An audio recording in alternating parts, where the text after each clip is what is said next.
നമ്മുടെ അതിക്രമങ്ങൾക്ക് വേണ്ടി അവൻ മുറിവേൽപ്പിക്കപ്പെട്ടു, നമ്മുടെ അകൃത്യങ്ങൾക്ക് വേണ്ടി ക്ഷതമേൽപ്പിക്കപ്പെട്ടു. അവൻ്റെ മേലുള്ള ശിക്ഷ നമുക്ക് രക്ഷ നൽകി.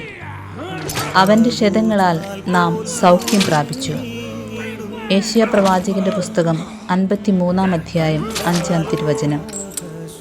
ഈ വചനം നമ്മെ ദൈവസ്നേഹത്തിൻ്റെ ഏറ്റവും പരമോന്നതമായ സ്ഥാനത്തേക്ക് ഉയർത്തുന്നു.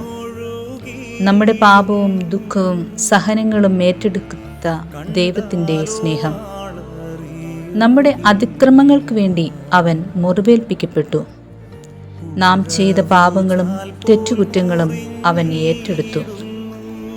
യേശുക്രിസ്തു തൻ്റെ ജീവിതം കൊണ്ട് നമ്മെ പഠിപ്പിക്കുന്നത് സ്നേഹത്തിൻ്റെ പരമാവധി എത്രമാത്രമെന്നാണ്. ഇരു കരങ്ങളും കുരിശിൽ വിരിച്ചു പിടിച്ച് ഇത്രമാത്രം എന്ന് അവൻ നമ്മെ ഓർമ്മിപ്പിക്കുന്നു.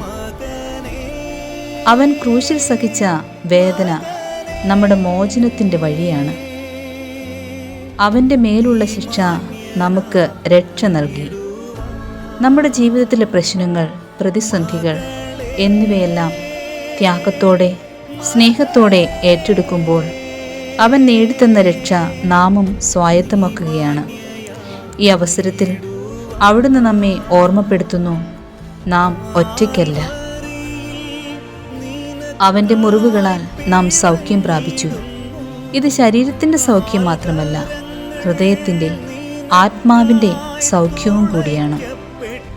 യെശയ്യാ 53:5 നമ്മെ ഓർമ്മിപ്പിക്കുന്ന സത്യം സ്നേഹത്തിനായി ത്യാഗം ആവശ്യമാണ് എന്നതാണ്. ദൈവത്തിൻ്റെ സ്നേഹം ക്രൂശിൽ പ്രകടമായ സ്നേഹമാണ്. ആ സ്നേഹവും സഹനവും ത്യാഗവും നമുക്കും സ്വായത്തമാക്കാം. ക്രൂശിതൻ്റെ പിന്നാലെ നമുക്കും അനുധാവനം ചെയ്യാം.